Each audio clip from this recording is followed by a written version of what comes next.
Hey guys, this is Scott from Church Tech Talks. Hey, today I'm going to talk to you about how we are doing our broadcast audio. We're doing some unique things. We're getting some pretty cool results. Check it out.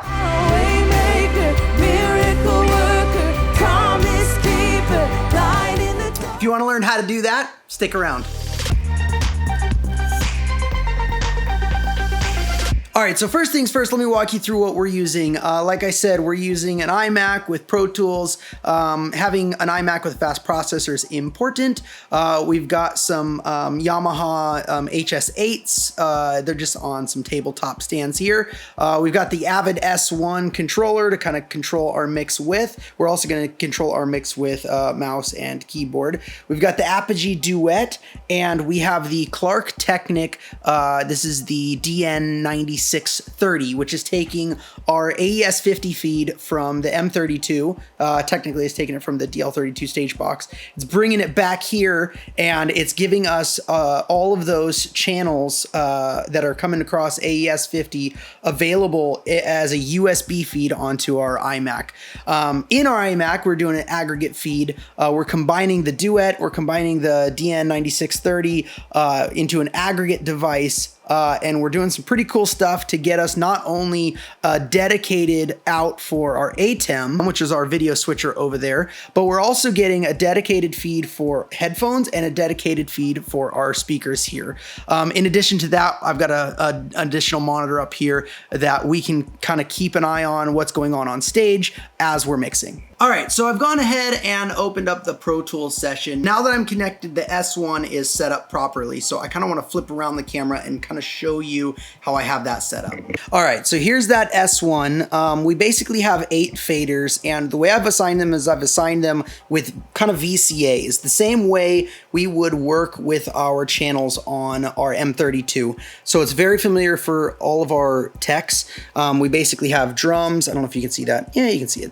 Guitars, keys, vocals plus effects, audience mics, iMacs, handhelds, and pastors. And if we want to get into any of those, all we got to do is double click on these select buttons right here. So if I want to see all the channels inside drums, I'm going to double click select. Those are going to do a spill feature, which is going to spill all our channels. So now I have kick 57, kick 91, snare, under snare, tom 1, tom 2, overhead left. And then in this right channel, you can see there's not overhead right, there's drums. The right channel is always going to be your VCA that you just spilled. That way you can quickly get back to, by double clicking that select, you can get back to that VCA look that we had before. Now, if you want to see the remaining channels, you can use this nudge to kind of push each channel one over. You can see how that works there.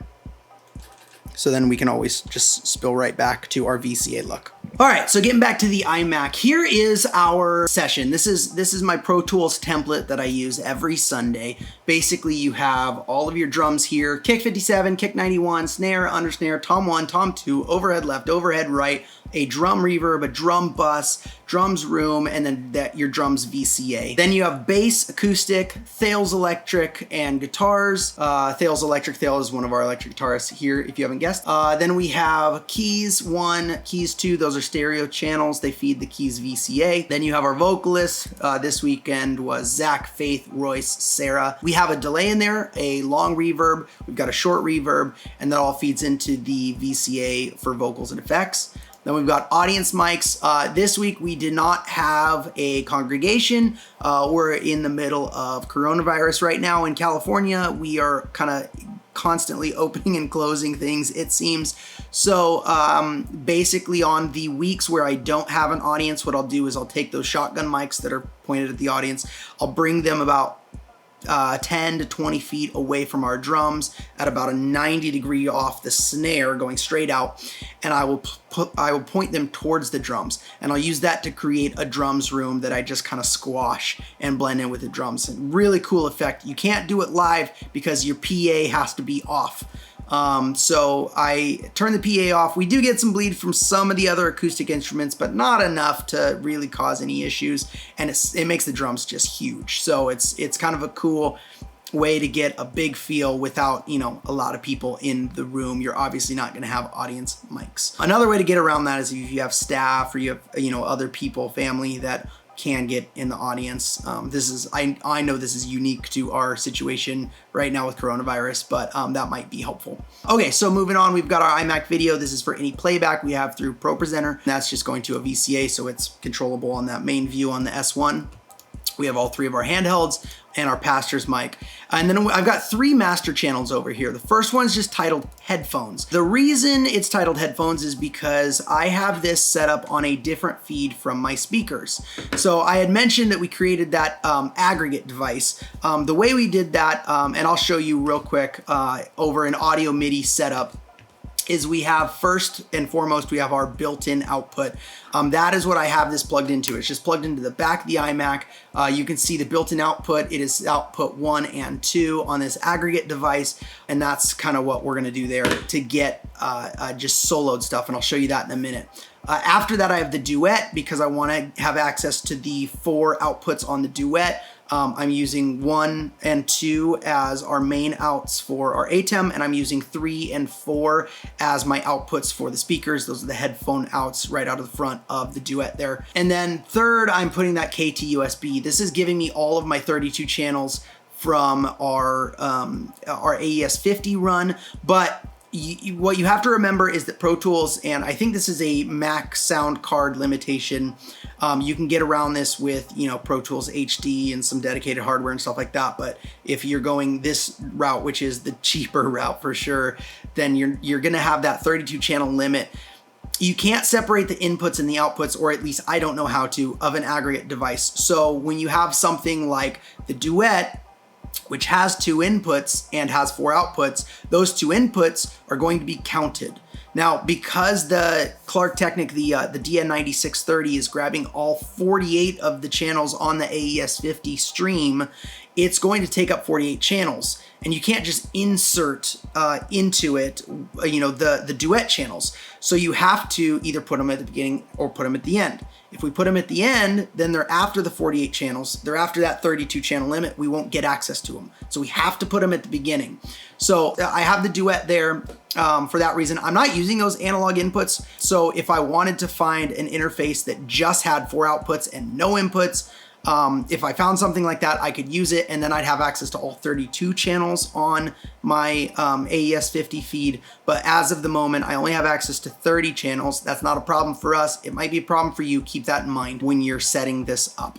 And I'll just show you my I/O here as well in Pro Tools, just to kind of show you how that's configured, because that can be confusing. Remember that we had that duet. It has 2 inputs, so 1 and 2 is the inputs of the duet. So what I did is I just went through here and I manually set up some new channels, some stereo channels here. So what you do is you just do new path and you do 1 stereo channel input.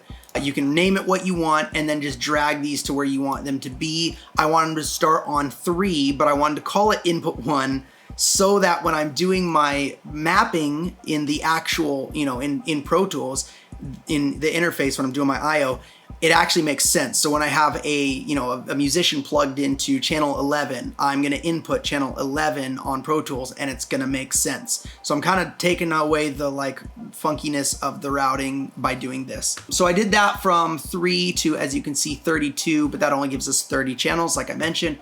And then on the output, I have our built-in output 1 and 2, our duet out 1 and 2, and I named those specifically so that I know where it's going, and then our duet out 3 and 4. If I wanted to, I could say, duet out 1 and 2 is the broadcast feed, duet out 3 and 4 is the headphones, whatever. And then over here, so now that I have all that figured out, I have that headphones feed, and we've got bus 3 and 4 as the input, right?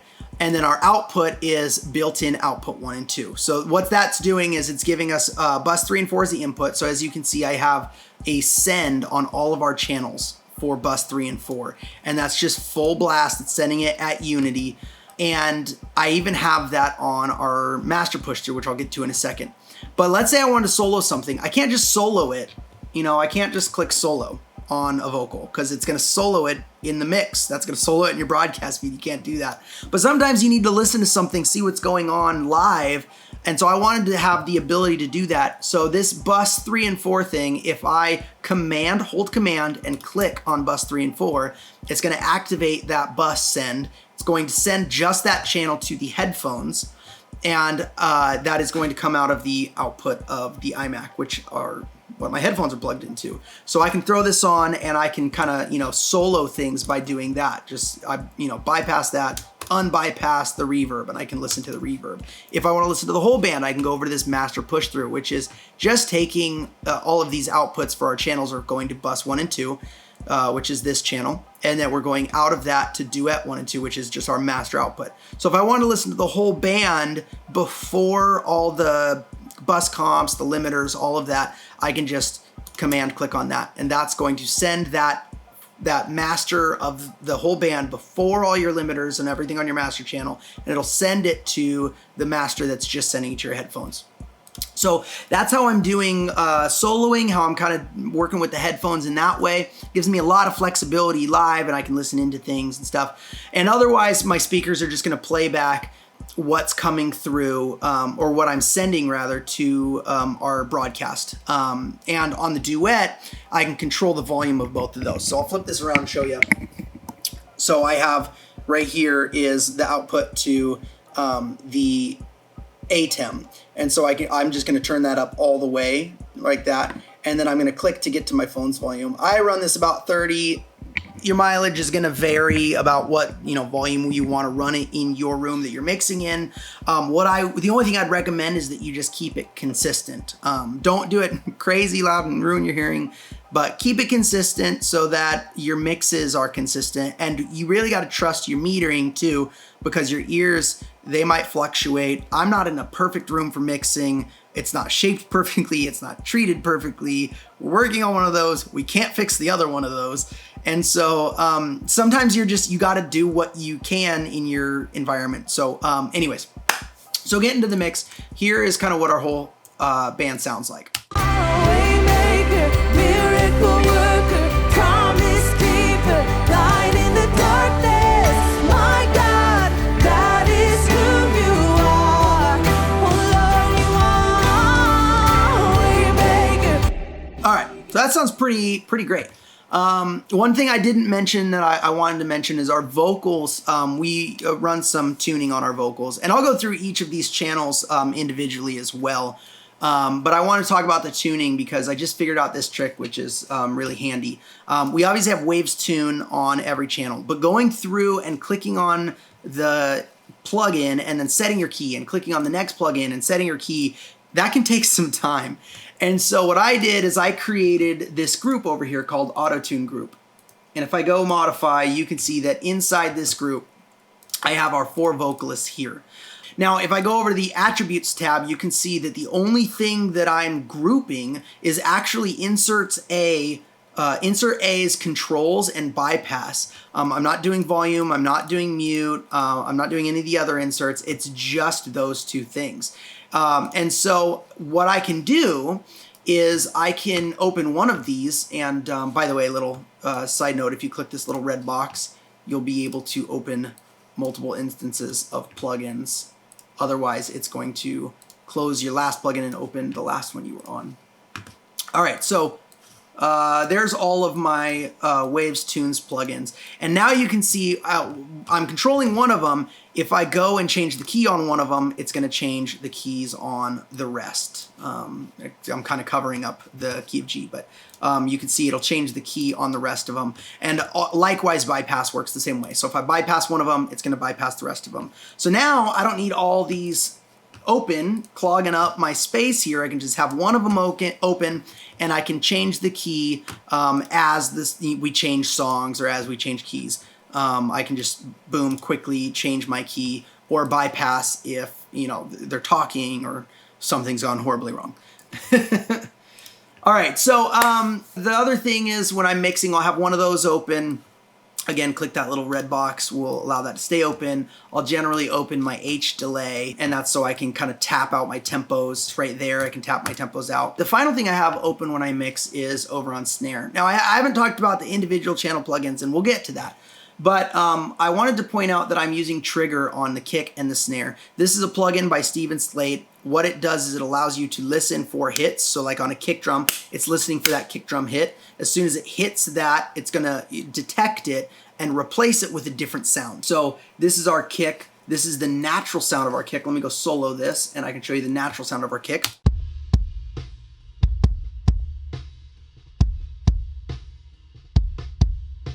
Now that sounds pretty good. It's not bad, but it's got some bleed from the snare. There's some cymbal bleed in it.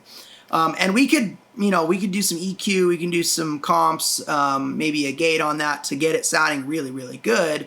But instead of that, we have the ability to just replace it completely. And so we're replacing it with, I believe, 4 different kicks here. And I'll play each one of those for you individually. There's that Dan kick. There's kind of a big room kick. There's a really thuddy kind of metal sounding kick. And there's a little bit more girthy sounding kick. So we kind of are blending all of those to get this.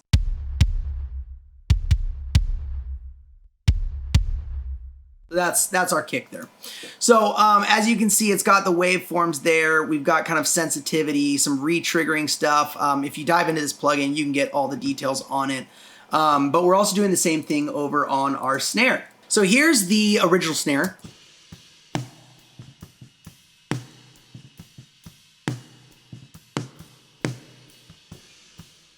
Now you can hear we use a thing called a BFSD. It basically helps to kind of mute a little bit, dampen that snare in the room.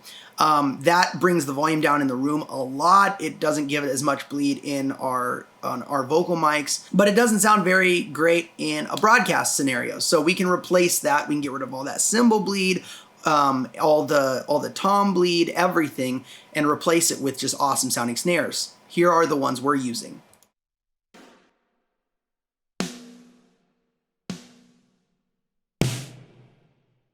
And that creates this sound.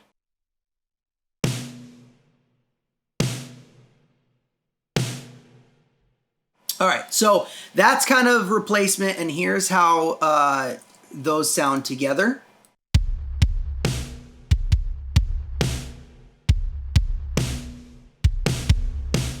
I'll bring in our Kick 91.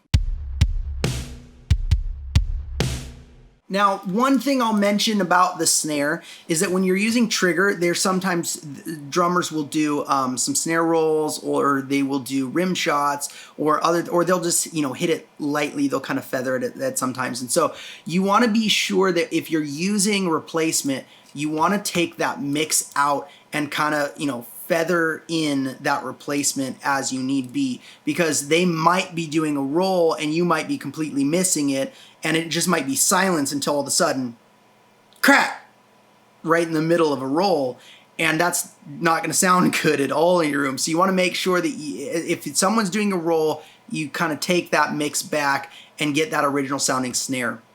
Now, some guys, they'll just create a duplicate channel so they can process a natural snare, so that they can kind of feather in. But for my purposes, I found that just rolling back the mix on that helps and is just fine. We don't do trigger on under snare because that kind of gives us kind of that life of that snare. So here's how that sounds.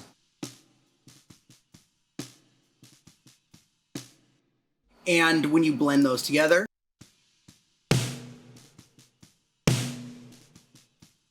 here are all those ghost notes that we would have otherwise missed completely had we not had that under snare on there. And if you want even more of that, you can go to your trigger and you can kind of back the mix down a little bit to kind of get some of that ghost noting on your top snare as well.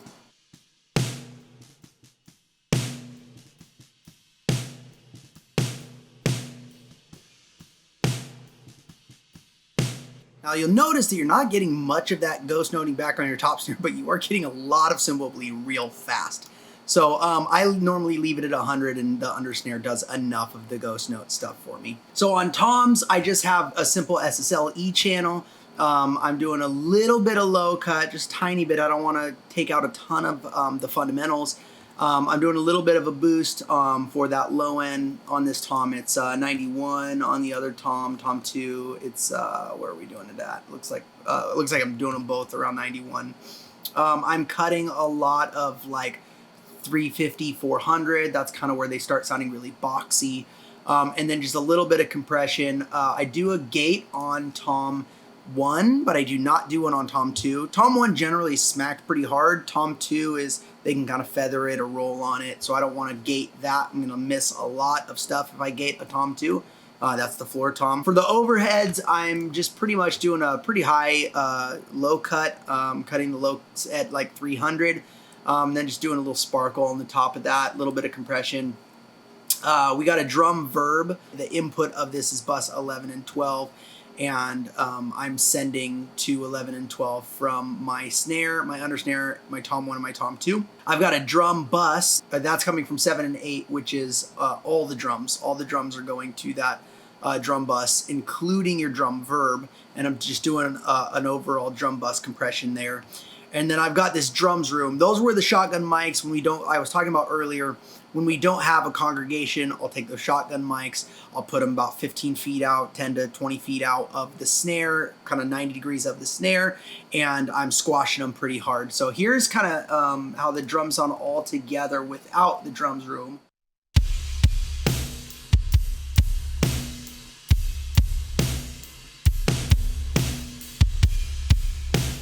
Sound pretty good. So now you can hear, if I just soloed this drums room, you can hear how this sounds. So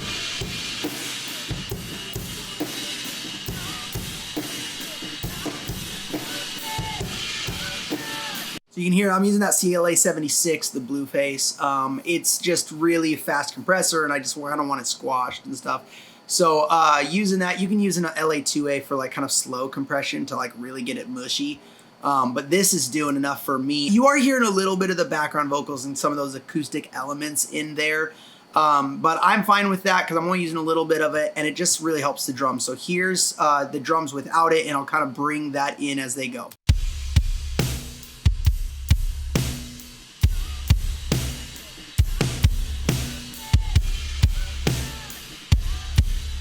Popping those out.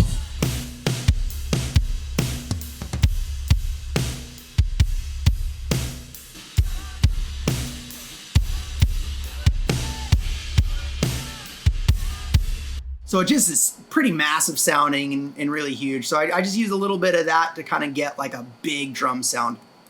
All right, moving on. Okay, so with bass, I got a pretty simple setup. I just do kind of an R bass into a CLA2A into a VEQ3.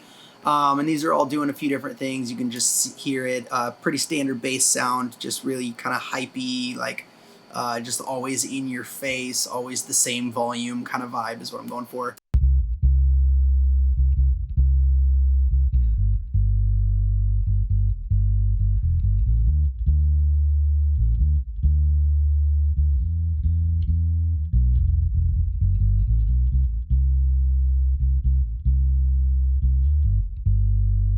If I get something that's a little too round, I might do like a double patch and have just an overdrive on it. Maybe like some Sans amp or something like that to give me some like crunch.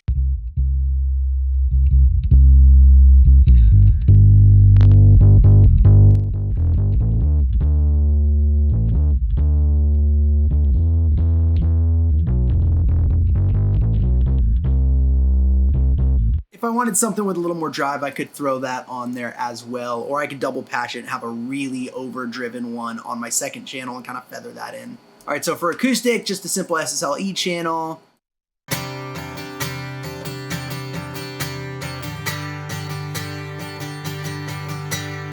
So just some very light compression, very light EQ on that. The electric guitar, kind of same thing, light EQ, again, a SSLE channel.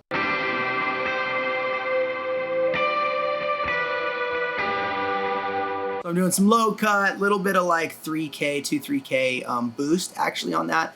Then I can also do a boost around like 300. That's gonna give me some of that like body.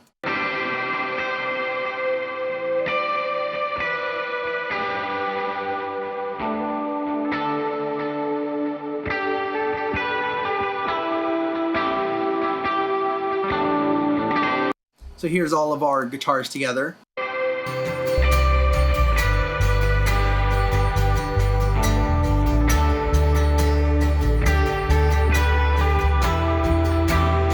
Mixing in that drum with it.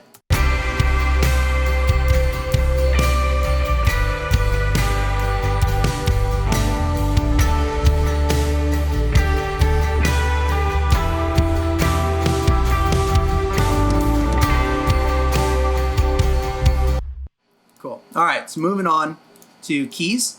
And keys, I generally keep it simple. Normally we have piano and then we have like a pad. And so for the piano, I'm just gonna treat it very simply. Just a little bit of compression, a little bit of EQ, nothing much.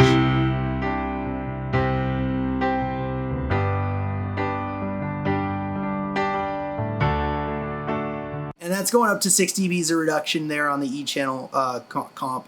The reason is because he's really digging in at this part. And then for keys 2, this is kind of going to be pads, but sometimes keys players can do like synths, they can do like bassy stuff. So I don't do a whole lot of EQ on this. If I know exactly what they're playing, I'll tailor the EQ for that. But I'll just do around like 50 hertz cut. I don't want to cut much higher than that because they might, like I said, be doing some low end stuff on it.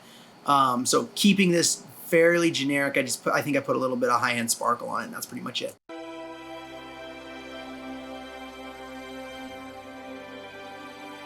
This particular week, he was mainly doing pads and stuff, and I wanted him to get him a little bit wider, so I used an imager just to give us a little bit of width. Here's before and after.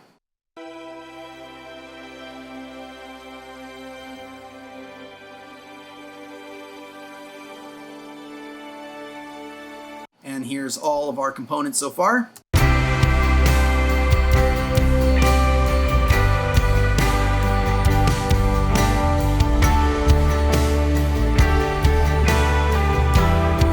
So all of that together sounding really good. I can hear each individual part, but it sounds full and big. So let's get into vocals now. So this song is in G, so I'm gonna go ahead and open up our Waves plugin, unbypass, it's gonna turn them all on. Set it to G, that's gonna set them all to G, and here is with our vocalists. Waymaker, miracle worker, promise keeper, light in the darkness. My God, that is who you are. Oh Lord, you are Waymaker, miracle worker, promise keeper, light in the darkness. All right, so I've got Waves Tune on there. I've got a PSE. This is just, I generally don't use this on the lead singer, but I'll use it on our backup vocalists quite a bit, just to try and keep the volumes down so I'm not having to constantly chase the faders for those people. This threshold allows you to set that. I've got a de-esser that I'm going into, F6. This F6 is, I love this plugin, but it's a dynamic EQ processor. Going into the CLA2A, which is a slow comp that kind of grabs everything and just like really squashes it all together nicely, into a 76, which is a fast one, grabs kind of like quick stuff. And then I'm going into then an SSL E channel for some just final EQ. Then we're also doing bus 5 and 6 out here. We've got the faders just to send those to a delay, reverb long, reverb short. Here's how my settings are right now. This button's pretty awesome because I don't really like the different, having, an eighth delay on this side and a dotted eighth on this side, or just two different tempos going. I don't really like those, the ping-pongy stuff, don't like it. But this is cool because it just puts them out of phase. The right from the left is out of phase. And so it kind of sounds stereo without actually being a stereo delay. So let me see if I can kind of solo the vocals up and show you that. I'll over-exaggerate it so you can hear it. As like a mono thing, how you would normally hear it. Waymaker, miracle worker, promise keeper. And you can hear that's kind of, it's in the middle, it's all over her vocal. Just doing that throws it out wide, gets it out of the way. Waymaker, miracle worker, promise keeper. Still that one tempo that I like. So with that, I'm doing a Q3, just like a low cut, a high cut, and then like a little bit off, like 2.5K. Doing a de-esser to get those S's out. I don't want those S's repeating a lot. Some people just take that high cut down to like 2K to prevent that. But I like some of that like higher end in there. I just don't like the real high stuff, and I don't like the sharp T's and S's and stuff to come through. So there's my H delay settings, and then the Q1, that's just to help it like kind of stay out of the way of the vocals a little bit more as well. Doing the same thing on reverbs. Let me show you those. I got a long reverb. I'm doing the same kind of EQ thing on there. This little setting is apparently similar to what they used to do at Abbey Roads for their reverbs. So I've got a de-esser on there. Here's my verb settings, and then into a Q1, kind of doing the same thing to keep it away from vocals. Waymaker, miracle worker, promise keeper, light in the darkness. here's our short reverb. Waymaker, miracle worker, promise keeper, light in the darkness, my And here's all of them together. Waymaker, miracle worker, promise keeper, light in the darkness, my God, that is who you are. Oh Lord, you are Waymaker. You can blend that obviously to your liking as you like there. So here's kind of the full band mixed together. Waymaker, miracle worker, promise keeper, light in the darkness, my God, that is who you are. Oh Lord, Waymaker. All right. Well, my computer is not really holding up to doing QuickTime screen recording and all of this processing at the same time. So I'm gonna call it there. Hopefully you guys learned something. If you could, drop a like, drop a subscribe, I'd appreciate it. And if you have any questions, ask me in the comments below. I try to answer every single one. And hopefully this was helpful and you guys can take some stuff and go make your mixes even better. All right guys, I'll see you next week.